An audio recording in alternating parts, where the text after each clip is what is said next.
Okay, so what I'm going to be teaching you how to do is to create characters using shapes in Word or PowerPoint. I'm going to use PowerPoint.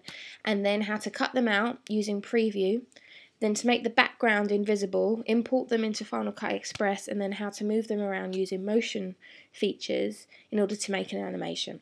So, in PowerPoint, it looks like this. New slide. Basically, up in shapes, just gather the shapes you think you'll need to make a character. So a face, a circle, double click it. You can change the colour of the face. I'm going to make some like alien guy. Line. I tend to use invisible lines because I think it looks better, but it's up to you. Get some more shapes. Make some eyes. Double click it. Copy, paste. Okay, just for now, I'm just going to say that's how we make the characters. And if you look here, you can see that I've made some more complex characters and a rabbit, and I've made a background of grass. Okay, so what we need to do is to make images of these so we can import them into our Final Cut Express. So first I'm going to do the background. You're going to Preview, and you know that Preview is open because it says it up here. And then you go to File, take screenshot from selection, and then what I do is I drag a box over the space and it takes a picture of it. There we go. So what I'm going to do is save as background,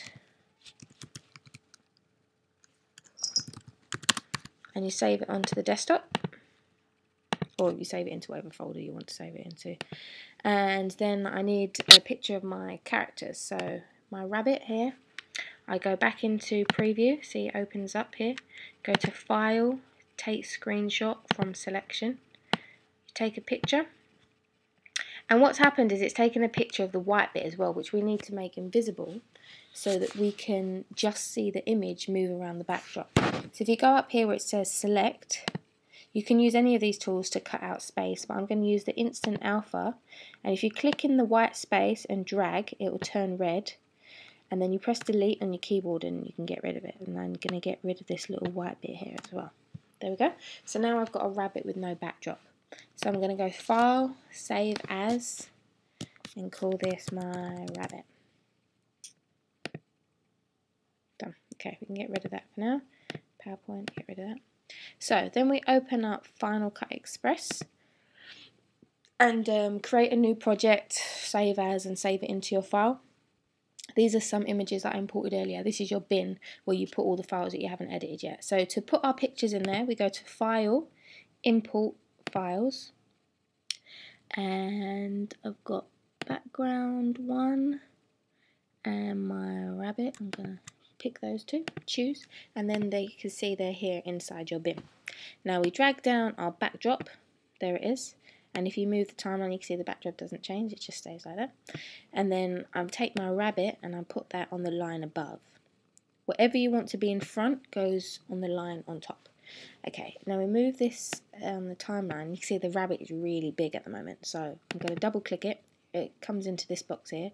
Go into motion, and I'm going to make the rabbit a little bit smaller, like that. Now, in the beginning of my cartoon, I want it to be off screen. So I move my timeline thing to the beginning, and I'm going to take my rabbit off the screen. There we go. And then I'm going to click all these diamonds, and what that does is it saves the image in that space at that point in time in the timeline.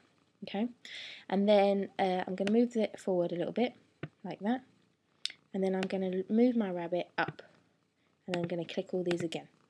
Some of them will already be done for you.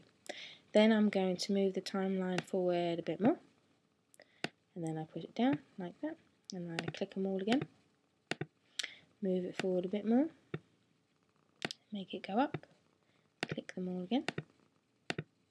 Then I move it forward a bit more, make it go down, and I click them all again.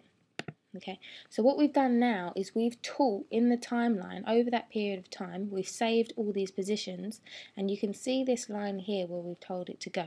So if we rewind the timeline and we press play, we can see what we've already done so far. See how it looks like it's hopping through the space. Now, I would advise that you use something like Flash if you want to see the characters actually walk, but if you're happy just seeing them move through the space, I would say this is one of the easiest ways to do it. There are other things you can do in the motion tool, so I can, example, make it do a somersault. So I'm going to move the timeline forward a bit more. I'm going to make the rabbit jump in the air to here. Then I'm going to make it do a 360. So you see up here, this is your rotation. I'm going to make it turn around all the way around to there. And then I'm going to move this forward. Oh, not that much. And then I'm going to have it jump back down to the ground like it's done a somersault. So let's have a look what that looks like now. Rewind the timeline, press play. Jumps up in the air and does a somersault and then lands like that. Okay, that's basically the main tools I could say to use. If you want it to get bigger, make sure you click the diamond again like this, and then in the next time slot I just press the arrow, I move it forward 1 frame, then I can make it get bigger like this, for example. So then you'll see if I go back in the timeline that it gets bigger. Simple as that. I suggest that when you're making your animation, if it's a narrative piece and you're having a sound recording, record the sound first. I would use GarageBand, import it into your timeline down here, so that way you know how long your cartoon needs to be. If you import all the images and you make up what the timings are and put the sound in afterwards, that's going to be a lot more difficult. Okay, good luck.